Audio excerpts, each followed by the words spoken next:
Meus irmãos, nós estamos numa série de mensagens, né? Essa série tem por tema Vencendo com Cristo. Mas essa vitória não é uma vitória financeira, material, é a vitória mais importante que nós podemos ter, que é a vitória sobre nós mesmos. Você quer ver como a palavra nos ensina isso, de uma maneira prática? Você já ouviu falar de alguém que ganhou, ficou milionário na Mega Sena e depois perdeu tudo? Você já ouviu falar? Eu já vi, né, matérias na televisão, pessoas que ganharam 100 milhões, 30 milhões, e pouco tempo depois estavam sem nada. Por que essas pessoas ficaram sem nada? Porque elas não estavam preparadas para receber o que receberam. Ou seja, a nossa grande vitória é contra as nossas limitações, contra o nosso pecado, aquilo que se agarra tenazmente em nós.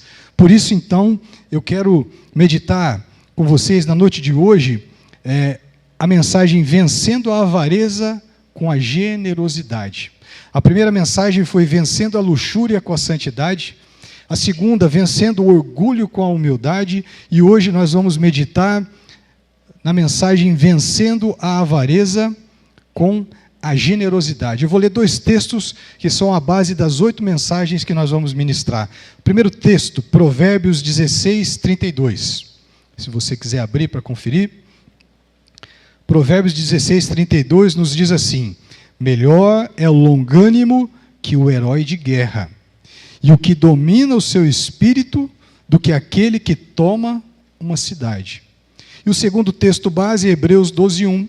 Portanto, nós também, que estamos rodeados de uma tão grande nuvem de testemunhas, deixemos todo o embaraço e o pecado que tão de perto nos rodeia, e corramos com paciência a carreira que nos está proposta. Meus irmãos, nessa noite nós vamos fazer 3 movimentos em direção ao que Deus tem preparado para nós. O primeiro movimento, nós vamos tratar do que é a avareza.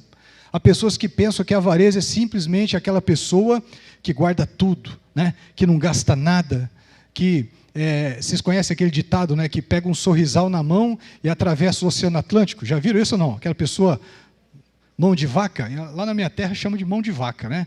Não abre a mão para nada. Tem pessoas que acham que o avarento é só isso, mas nós vamos ver que não. O avarento tem uma outra faceta também. Então nós vamos ver o que é a avareza. O nosso segundo ponto, o segundo movimento da mensagem nós faremos um retrato falado do avarento. O pessoal da segurança pública aí sabe o que eu estou falando, né? Alguém comete um crime, tem uma testemunha, a pessoa não conhece, não tem uma foto, aí ela senta em frente o perito, né, criminal, que vai fazer um retrato falado. Nós veremos na palavra de Deus, nós vamos ter a oportunidade de fazer um retrato falado da avareza. Mas cuidado, que às vezes o retrato falado pode se parecer muito comigo ou com você. Amém? Terceiro ponto, terceiro movimento da mensagem, é uma proposta de Jesus para os avarentos, ou seja, como é que nós podemos abandonar a avareza, vencer a avareza com a generosidade.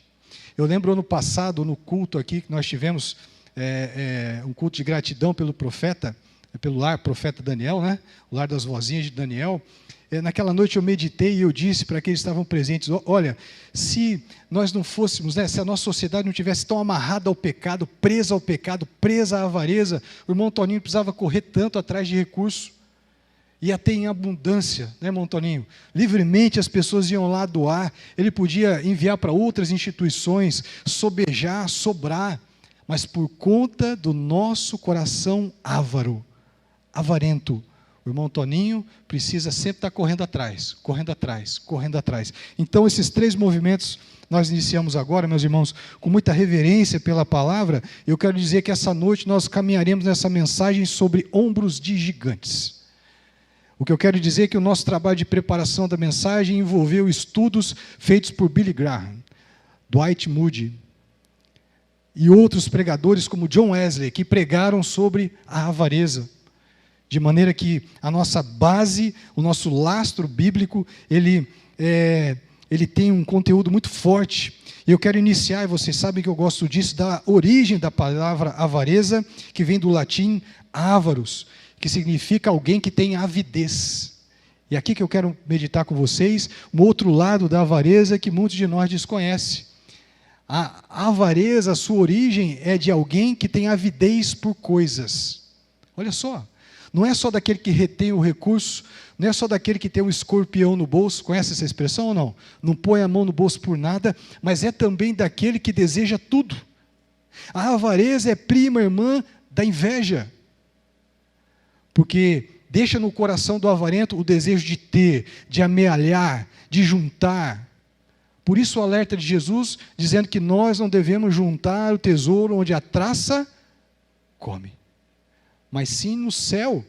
Então, essa origem da palavra avareza nos dá essa clara noção de que tanto aquele que retém os recursos, quanto aquele que busca o recurso de forma desenfreada, né? A nossa sociedade pós-moderna deu o nome de workaholic, né? Aquele que trabalha, ele quer conquistar, ele quer conquistar, ele quer conquistar.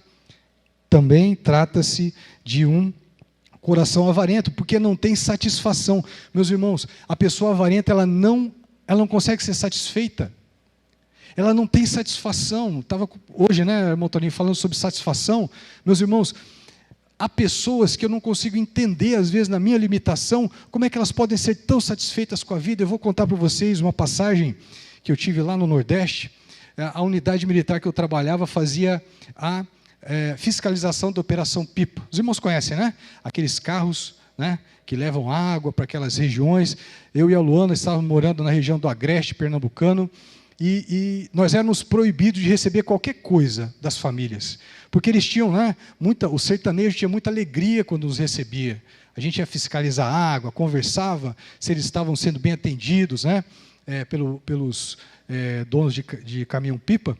E ocorre que, eu não me esqueço, uma vez que eu cheguei numa região próxima de Caruaru, no interior de Caruaru. Você já ouviram falar da feira de Caruaru, que vende roupa muito, muito barato, né? Tem uma cidadezinha do lado de Caruaru que se chama Toritama, que é onde tem, né, uma indústria têxtil muito grande, se faz muita roupa, e a gente entrou para verificar a água no interior de Toritama. Meus irmãos, eu não me esqueço, chegando numa casinha muito, muito simples. E aí, quando a gente entrou, obrigado, meu irmão, a gente entrou naquela casa, a cisterna era no fundo, né, da propriedade, e a gente levou o equipamento ali de verificação, um mini laboratório, para ver a qualidade da água.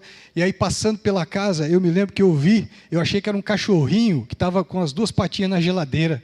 E eu conversando com o dono da casa ali e tal, e aquilo me incomodando. Aí eu disse para ele: eu acho que o seu cachorrinho quer alguma coisa da geladeira. Ele falou: não, moço, não é um cachorrinho não, é um bodezinho. Meus irmãos, um bodezinho, filhote, tratado igual um cachorro. E quando a gente foi entrando naquela casa e conversando, e aquele senhor já veio: mas o senhor não quer um sorvete? Eu tenho um sorvete caseiro aqui, tem um suco de graviola, e a gente não pode aceitar nada. Né? Irmãos, a gente levava água dentro da viatura. Não podia nem tomar água, proibido. Não pode ter qualquer coisa com nenhum bem daqueles sertanejos. E aquela alegria toda, quando nós chegamos na sala da casa, uma sala muito simples, né? 10 máquinas de costura. Aquela família, meus irmãos, eles ganhavam, cada um montava uma parte, por exemplo, uma camisa social, uma gola de camisa costurada, eles ganhavam 10 centavos por gola. Um punho de uma camisa social costurada, 5 centavos. Eu gravei isso. Cada botão, 1 centavo. Ele começou a contar aquilo para mim com alegria tão grande, e ele disse para mim: não, olha só, mas nós estamos felizes, porque aqui não falta nada, a gente está bem alimentado, e não sei o quê. Chegamos na hora do almoço. Eles estavam comendo ali uma macaxeira, né, um cuscuz, tomando um suco de graviola, e eu percebi ali o significado de satisfação. A alegria daquele homem me contagiou. Pense numa vontade que eu tive de sentar e comer aquele cuscuz com macaxeira, eu não podia. E a gente vê outras pessoas com tanta coisa. Às vezes nós, meus irmãos, nós temos tanta coisa e a gente se vê reclamando porque não tem isso, porque não conseguiu aquilo. Satisfação. Não é aquele hino, meu irmão? Satisfação é ter a Cristo coisa melhor. Perdão, meu irmão, eu estava tentando cantar aqui, né? Satisfação. Satisfeitos com Cristo. Lembra, eu preguei aqui sobre o Salmo 23? O Senhor é meu pastor e de nada tenho falta. E o que é, então, meus irmãos, a avareza nas nossas vidas? Abre lá em Eclesiastes, capítulo 4, versículo 4, e nós vamos juntar com o 5:10. Abre só no 4, tá? Fixa nele aí que nós vamos fazer uma junção desses dois versículos, porque foram inspirados pelo mesmo Espírito, amém? Diz assim Eclesiastes: também vi eu que todo o trabalho e toda destreza em obras provém da inveja que o homem tem de seu próximo. Também isso é vaidade e desejo vão. Quem ama o dinheiro, jamais dele se farta. E quem ama a abundância, nunca se farta da renda. Veja só, quem ama o dinheiro, nunca se farta. Por isso, se nós amamos o dinheiro, eu quero dinheiro, eu quero dinheiro. Eu me lembro, meus irmãos, certa vez eu li um livro sobre a biografia de Madre Teresa de Calcutá, e ela estava tratando alguns feridos de guerra no país que ela se encontrava, fazendo missões, e aí então, aquele ferimento todo, ela já pegou alguns feridos de guerra que estavam já com as feridas, né, infeccionadas, purulentas, e aí então passou uma comitiva de políticos por ela, e um deles disse assim, ela agachada, tratando aquelas feridas, e um político disse assim para ela: mas, irmã, eu não faço isso aí por dinheiro nenhum. E ela disse: eu também não.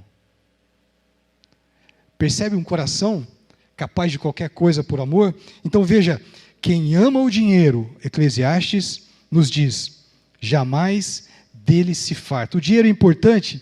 O dinheiro é importante, mas o amor ao dinheiro é a raiz de todos os males. Eu retenho, enquanto isso há pessoas perto de mim que podem estar passando por uma necessidade tão grande, às vezes precisando de 1 quilo de feijão, às vezes precisando de uma lata de leite, e eu não estou atento a isso. Por quê? Porque é a raiz do egoísmo. Eu quero para mim, eu quero para mim, eu quero para mim.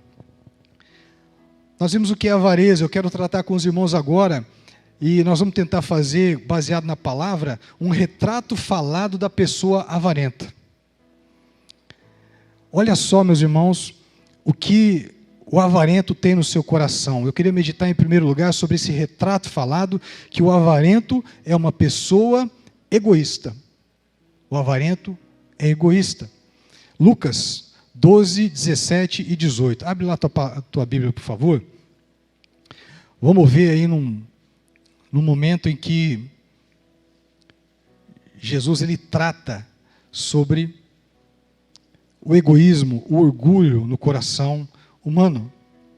Lucas 12, 17 e 18 nos diz assim: ele, o avarento, arrazoava consigo mesmo, dizendo: que farei? Não tenho onde recolher os meus frutos. E disse: farei isto: derrubarei os meus celeiros e edificarei os outros maiores, e ali recolherei todas as minhas novidades e meus bens. Veja só como esse homem rico, ele abusava do pronome possessivo. Olha só, meus irmãos, olha aqui, ó. Que farei? O que eu farei? Você lembra da mensagem Vencendo o Orgulho com Humildade? Lembra disso? Olha só o que ele diz, pronomes pessoais. O que eu farei? Olha, derrubarei, edificarei, recolherei. É uma pessoa que só consegue pensar nela mesma. Ela pode estar sabendo que está tendo um problema lá na Ucrânia, e eu queria falar de uma campanha que é a Academia Borgo. Cadê a irmã? A Academia Borgo que está fazendo, né? A Borgo é aqui naquela principal ali da Bandeirantes. Joaquim Távora, Rua Joaquim Távora, Academia Borgo. Essa semana está com uma campanha, né, para alimentos, doação de alimentos, para o lar das vozinhas de Daniel, não é isso? Então, a Semana da Mulher, exatamente. Olha só, meus irmãos, o empresário, que não tem obrigação nenhuma de fazer isso, ele colocou o seu comércio como um ponto de arrecadação de alimentos na Semana da Mulher, em prol do lar das vozinhas. Não está centrado só nele, mas esse aqui da parábola do Senhor Jesus: eu farei, eu derrubarei, eu levantarei, eu recolherei. E se a gente não tomar cuidado, nós ficamos assim também. Eu tenho minhas contas para pagar, eu não posso levar oferta, eu não posso entregar o dízimo. Eu já falei aqui para a liderança, até para a comissão, que eu gosto de tratar sobre dízimos e ofertas na escola bíblica dominical, onde a gente pode estudar a fundo, onde a gente pode tratar de algo mais claro, mas eu preciso testemunhar para vocês o que Deus fez comigo e com a Luana, com a nossa fidelidade no dízimo. Eu acho que eu já contei isso aqui, mas eu vou novamente, rapidamente contar para vocês sobre quando nós temos um coração e quando a gente luta para tentar obedecer ao Senhor.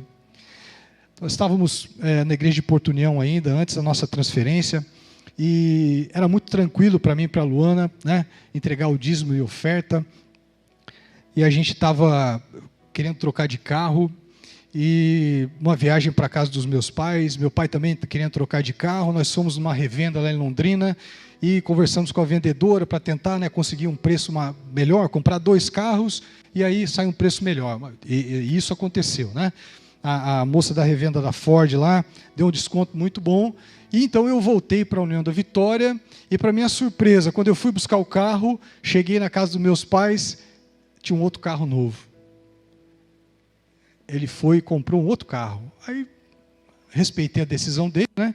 E falei, pai, então eu vou conversar lá com a Fernanda, com a vendedora, e vou explicar que o senhor já comprou. Ele disse, ó, filho, me perdoa, mas eu passei em frente da revenda lá, e parei, gostei do carro, e comprei. Eu falei, tranquilo, pai, tranquilo.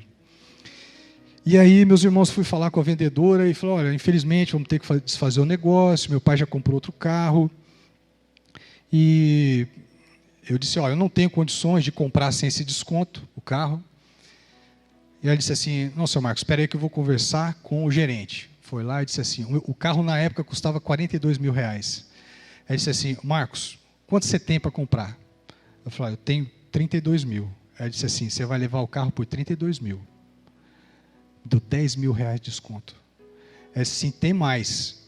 Você vai levar o som do carro, vidros elétricos, você vai levar o protetor do cárter, e quer isso filme, vamos colocar no seu carro. Eu disse assim, peraí, Fernanda, vendedor não dá nada de graça, o que você quer com isso? Ela disse assim, eu só quero que você faça uma coisa, você chega lá para o seu pai, e você conte tudo que você está ganhando aqui na revenda de carro. E a Luana estava dentro, a gente tinha um cadete na época, a Luana ficou dentro do carro, toda triste, e eu saí da revenda, a única coisa que eu consegui fazer para ela foi, a vendedora está doida, né? Aí ela desceu do carro, eu contei a história para ela, nós sentamos no carro, meus irmãos, com convicção nós dissemos um ao outro, foi por causa da nossa fidelidade nos dízimos e ofertas, que Deus fez isso nas nossas, nós não tivemos dúvidas. Eu vou dizer para vocês que nos nossos corações nunca houve um toma lá da cá. Eu sei, meus irmãos, que está escrito lá em Abacuque, olha, fazei prova de mim.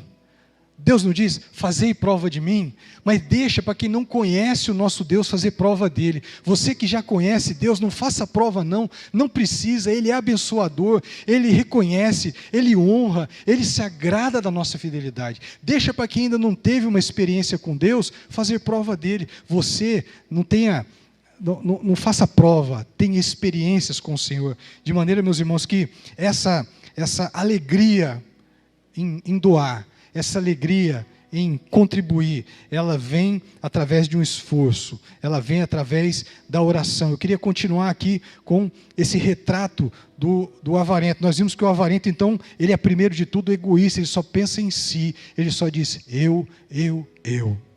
Se você está assim, eu peço que você ore ao Senhor, para que você possa conjugar coisas como nós, eles, elas, conjunto, unidade. Amém? O segundo ponto do retrato falado do avarento é que o avarento, ele só vê o que está perto.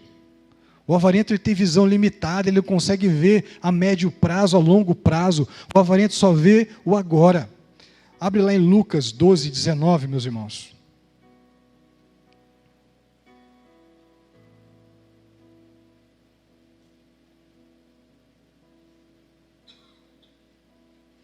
Lucas 12, 19 nos diz assim, e direi à minha alma, alma, tens em depósito muitos bens para muitos anos, descansa, come, bebe, folga. Veja que essa pessoa dessa parábola, ela tinha uma miopia espiritual, Riquezas da ilusão, né? As riquezas dão a ilusão de segurança. Ele diz aqui, ó minha alma, agora você pode descansar, você pode comer, você pode beber, você pode folgar. Olha o que ele diz aí, Lucas 12, 21. Assim é o que entesoura para si mesmo e não é rico para com Deus. Sabe por que essa pessoa ela não é rica para com Deus? Porque Deus quer de nós um coração satisfeito.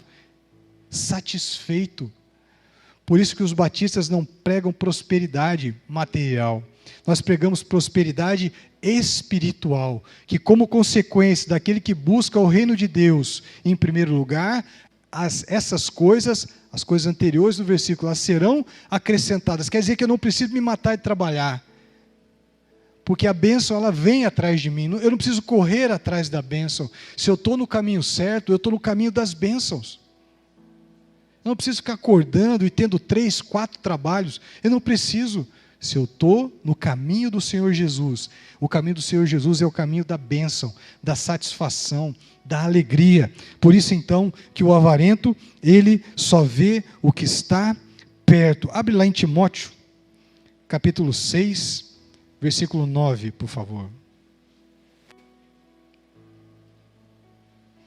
Então o avarento é egoísta, o avarento ele é míope, ele só consegue ver o que está bem pertinho dele, né?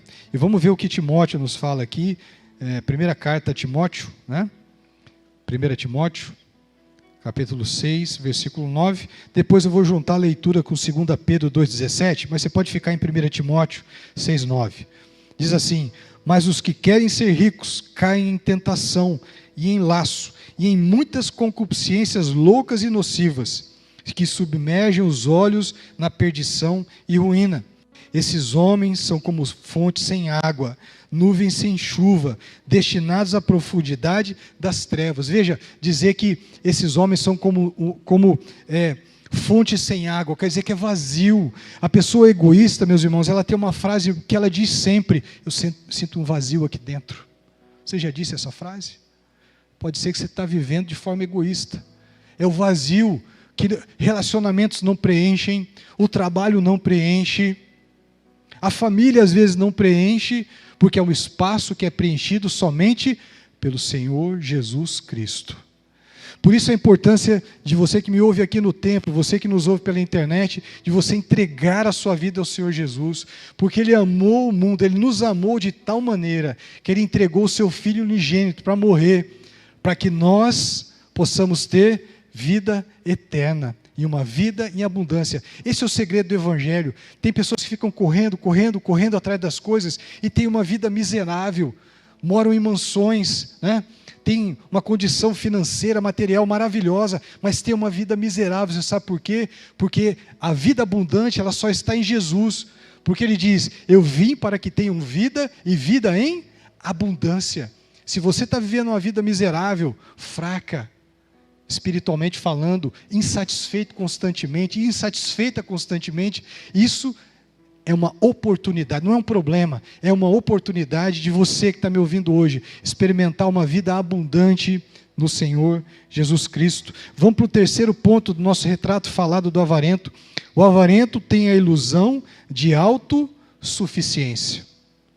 O avarento acha que ele dá conta. O avarento acha que ele não precisa de ninguém. Abre lá em Lucas 12, 18, por favor, meus irmãos.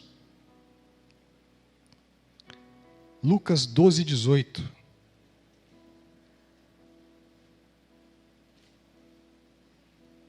Desculpa, meus irmãos.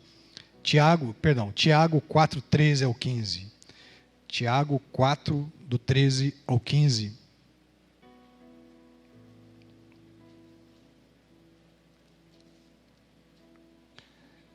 O apóstolo Tiago nos ensina o seguinte: eia agora vós, que dizeis? Hoje ou amanhã iremos a tal cidade, e lá acontecerá, e lá passaremos um ano, e contrataremos e ganharemos.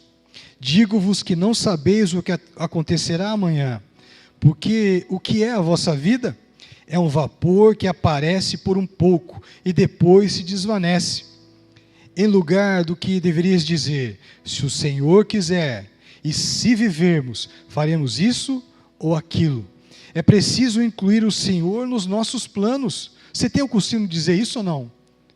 Você tem o costume de dizer, ó, se Deus quiser. O alerta que Tiago diz aqui é que nós não podemos ter a ideia de autossuficiência. Não, eu conquistei o meu emprego, não, eu conquistei isso, não, eu conquistei a minha família, né? Deus me deu isso, Deus me deu aquilo, e por isso então eu não preciso do Senhor. Eu então sou autossuficiente. Você já conheceu alguém assim, que acha que não precisa de absolutamente ninguém? Você conhece alguém assim? Que trata as pessoas de qualquer maneira, que trata os seus relacionamentos de qualquer forma, porque acha que não precisa de ninguém, que nunca vai precisar de ninguém. Mas o apóstolo Tiago diz aqui, ó, que nós devemos dizer, se o Senhor quiser, e se vivermos, faremos isto ou aquilo. Essa deve ser a nossa palavra, para a gente entender constantemente que nós dependemos do Senhor. Colocar nas nossas palavras o nosso Deus da vida, se Deus permitir, se Deus quiser. Isso tem um efeito no reino espiritual que a gente não tem nem ideia. Porque imagina Deus vendo você e eu no nosso dia a dia, ou incluindo nos seus planos. Imagina a alegria de Deus. Olha só, né? O Pítio e a Joelma estão fazendo os planos aí para uma viagem, mas eles colocaram aqui, ó, se Deus permitir, nós teremos recursos para isso. Se Deus permitir, nós vamos fazer isso. Se Deus nos deixar, se Deus nos conceder vida, Deus. Por isso lá no Antigo Testamento, quando o profeta recebeu a sua estola, a sua paramentação para presidir o culto, né, no templo, o que tinha na testa dele? Tinha um pedacinho de ouro, né? Para que o povo, quando olhasse para ele, se lembrasse do Senhor. Nós precisamos nos lembrar do Senhor dia após dia,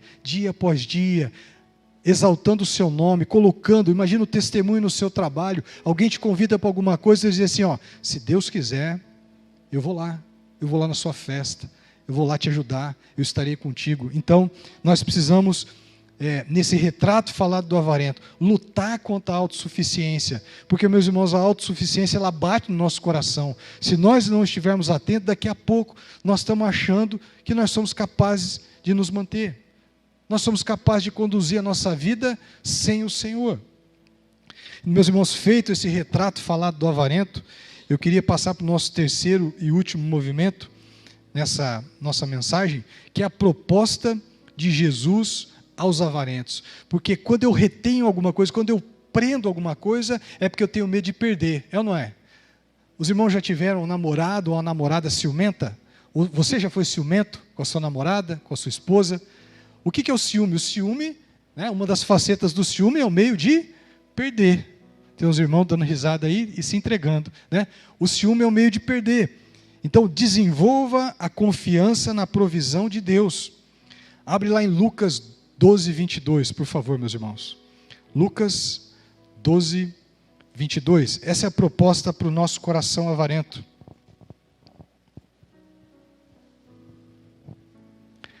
Lucas 12, 22 nos diz assim: a seguir, dirigiu-se Jesus a seus discípulos, dizendo: por isso eu vos advirto, não andeis ansiosos pela vossa vida, quanto ao que haveis de comer, nem pelo vosso corpo, quanto ao que haveis de vestir. Para Jesus, meus irmãos, essa preocupação, ela reflete, quando nós nos preocupamos demais com a nossa vida material, isso reflete para Deus a nossa falta de confiança nele. É isso que a avareza significa. Não, eu não acredito que Deus, né, é o Jeová Jirê, é o Deus da provisão, então eu vou amealhar, eu vou juntar, porque se faltar, eu tenho aqui para suprir a minha necessidade. Jesus nos ensina que isso, meus irmãos, é falta de confiança no Senhor. Eu queria que você, agora nesse momento, tentasse lembrar quantas vezes você teve em situação difícil, né, uma situação apertada, financeira, e que de repente Deus abriu uma porta, de repente Deus, né, trouxe uma provisão para a sua vida que você nem estava imaginando. Esse é o Deus que nós servimos, o Deus da provisão. O Deus que sabe a minha e a sua necessidade. Eu me lembro uma vez, conversando com um pastor, a gente estava de mudança para outra cidade, tinha sido transferido, eu preocupado com a minha família, né? E esse pastor virou para mim e disse assim: ué, pastor Marcos, eu achei que era Deus que cuidasse da sua família, Mas eu estou enganado, é você que cuida? Tomei uma lapada, como diz o outro, né? Deus é que cuida, nós não precisamos perder essa visão espiritual. Por isso o apóstolo Paulo nos diz que nós devemos caminhar olhando para Cristo, o autor e consumador da nossa fé. Nós já meditamos. Deus, quando vai fazer alguma coisa no Antigo Testamento, ele levava o homem de Deus para o monte. Não foi isso lá com Moisés, na batalha? Levou para o monte. Jesus, quando ele ia ter algum momento difícil, ele ia orar onde? No Monte das Oliveiras. Por quê? Porque nós precisamos olhar com os olhos espirituais. Às vezes nós ficamos olhando com o olho da carne. Eu faço, eu tenho boleto para pagar e o dinheiro está menos do que eu preciso. E a gente perde a visão espiritual da coisa. É Deus que nos supre, é Deus que nos mantém. Então o convite do Senhor Jesus aos avarentos, a nós avarentos, é confiarmos mais no Senhor. A segunda proposta de Jesus para os avarentos é: repense suas prioridades. Aí em Lucas 12:31, vamos ver o que o Senhor Jesus nos ensina.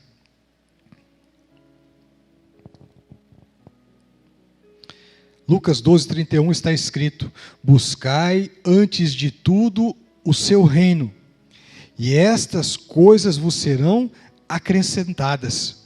Olha só, meus irmãos, a nossa prioridade deve ser o reino. Hoje de manhã eu compartilhei com os irmãos, né, na nossa sabatina, que foi no domingo, uma experiência que nós tivemos tanto no interior de Pernambuco quanto lá em Porto Velho. No interior de Pernambuco, a nossa missão Cristolândia, né, que trata pessoas em drogadição, né, a igreja lá apoiou, e em Porto Velho a igreja era mantenedora, a igreja batista era mantenedora da Cristolândia, que trata pessoas em drogadição, assim como nós temos a missão ali em Curitiba. E o milagre era tão grande que quanto mais a igreja investia naquelas vidas, mais recurso a igreja tinha. Olha só como o reino de Deus né? Ele diz, eu elegi as coisas loucas para confundir as sábias. Não é isso que a palavra nos ensina? Deus nos mostra que quanto mais nós buscamos o reino de Deus, eu não estou falando de investir dinheiro, eu estou falando de investir a nossa vida em oração, em meditação, na comunhão. Quanto mais eu busco a Deus, quanto mais tempo eu invisto, quanto mais vida eu invisto em Deus, mais vida Ele me dá. Porque a vida que vem dele é uma vida abundante, não é uma vida miserável, só cheia de problemas, só cheia de dificuldades, é uma vida com alegria. Porque a palavra nos ensina o quê? Que o coração alegre, ele faz o quê? Ele aformoseia, a palavra antiga, né? Ele aformoseia o nosso rosto. Você quer saber o que vai no coração de uma pessoa? Olhe para o rosto dela. Se ela estiver triste, provavelmente seu coração também estará triste. Por isso que a palavra nos diz em certo trecho: de tudo que guardar, guarde o seu coração. Então outro chamado, né, de Deus para nós é que nós precisamos repensar as nossas prioridades. E o convite para essa noite é: se eu ainda não colocamos o reino de Deus em primeiro lugar, nós precisamos falar com Deus e fazer isso. Nós estamos tendo cada vez mais rumores de guerras. Alguém em janeiro de 2020, que começou a pandemia, ou 21? 20, né? 1º de janeiro de 2020. Você lembra de ter pensado, esse ano nós vamos ter pandemia? Você pensou sobre isso ou não? Você pensou? Alguém imaginou que nós íamos passar em isolamento tantos meses? Que a nossa comunhão ia ser afetada? Que a nossa família, os nossos empregos, né? A nossa vida de uma forma geral? Agora, se eu estou firmado com Cristo, pode vir o que vier, eu estou satisfeito com Cristo. Eu tenho a consciência de que Deus está no controle. Meus irmãos, nós estamos aí no 2º ano sem carnaval. É ou não é? Teve os blocos aí? Não teve um bloco ou outro aí que teve? É ou não é? O nosso país era o país do carnaval por causa dessa pandemia. Em nome de Jesus, isso acabou. Amém? Você consegue perceber que Deus, Ele trabalha de uma forma tão maravilhosa que às vezes, por meio de uma dificuldade da nossa vida, Ele acaba corrigindo, disciplinando. Todo o mundo foi impactado por essa pandemia. E não pense vocês que essa pandemia estava na mão dos cientistas, dos médicos, dos políticos. Deus fez isso. E nós precisamos estar atentos no que isso significa para as nossas vidas. Só do fato de eu não ver mais o meu país ser chamado de, né, Brasil, país do carnaval. Nós não somos mais o país do carnaval. Isso é maravilhoso. Por causa de algo aparentemente ruim, Deus tratou e está tratando muita coisa. Deus está no controle. Uma outra proposta do Senhor Jesus para nós: desenvolva a generosidade. Ainda em Lucas 12, 33, diz assim a palavra do Senhor: vendei os vossos bens e dai esmola. Fazei para vós outros bolsas que não desgastem, tesouro indistinguível nos céus, onde não chega o ladrão, nem a traça consome. Mas eu queria dar uma visão para você diferente sobre isso. Jesus está dizendo aqui, meus irmãos, que a gente deve vender as coisas e dar aos pobres. Mas eu tive uma vez um congresso de empresários ali, um pastor trouxe uma visão muito interessante, abençoadora. Olha, se você é empresário, se você é empregado, você pode usar o seu recurso para multiplicar isso que você ganha e abençoar muito mais pessoas do que simplesmente você vendesse tudo. Você consegue entender o que eu estou dizendo ou não? Imagina um empresário consagrado a Deus, e onde ele pega aquele seu trabalho, aquela sua empresa, e ele trabalha com tanto amor, com tanta dedicação, que ele acaba impactando mais vidas do que se ele vendesse o seu comércio. Se você sentir no coração de vender, venda e entregue aos pobres. Mas você pode gerir, você pode gerenciar a tua vida de tal maneira que o que você tem pode impactar muitas e muitas e muitas pessoas. O chamado do Senhor Jesus, então, é: desenvolva a generosidade. E o quarto ponto que Deus nos chama, eu queria ler aqui ainda em Lucas 12, 34. Está escrito em Lucas 12, 34: porque onde está o vosso tesouro, aí estará também o vosso coração. Olha só que palavra tremenda. Eu quero que você medite nesse momento o que você tem de mais importante na sua vida. Pensa um pouquinho, o que você tem de mais importante na sua vida? Traga a sua memória, não precisa falar para mim. Pensa, isso aqui para mim é o mais importante da minha vida. Uma pessoa, né? Um bem, um ente querido. Eu digo para você, se você não pensou em Deus, algo precisa ser reprogramado na nossa vida, porque nesse chamado que eu fiz, a primeira coisa que tinha que vir à nossa mente é o Senhor. O que eu tenho de mais importante é Deus, porque Deus Ele provê, Deus Ele me dá livramento, Deus Ele me abençoa, Deus Ele me conduz. O Senhor precisa ser o alvo do nosso amor, da nossa atenção, porque Ele diz aqui: guarda o porque onde está o vosso tesouro, ali também estará o vosso coração. Nós precisamos ser, meus irmãos, como Deus separou os levitas. Você lembra lá, na separação das terras, na terra prometida? Para a tribo de Judá, Deus deu, lembra disso? Deus deu um pedaço, né, da terra prometida, né? Para Manassés, Deus deu um outro pedaço da terra. Vocês lembram a tribo de Levi? O que a tribo de Levi recebeu de terra? Vocês lembram ou não? Qual foi a separação para a tribo de Levi, dos levitas? Alguém lembra? Em nome de Jesus, alguém lembra? Sabe que Deus, o que foi, minha irmã? Pode falar. Nada. Aos olhos humanos nada, mas a tribo de Levi recebeu tudo. Você sabe por quê? Porque Deus disse assim: para a tribo de Levi, a sua herança será o Senhor.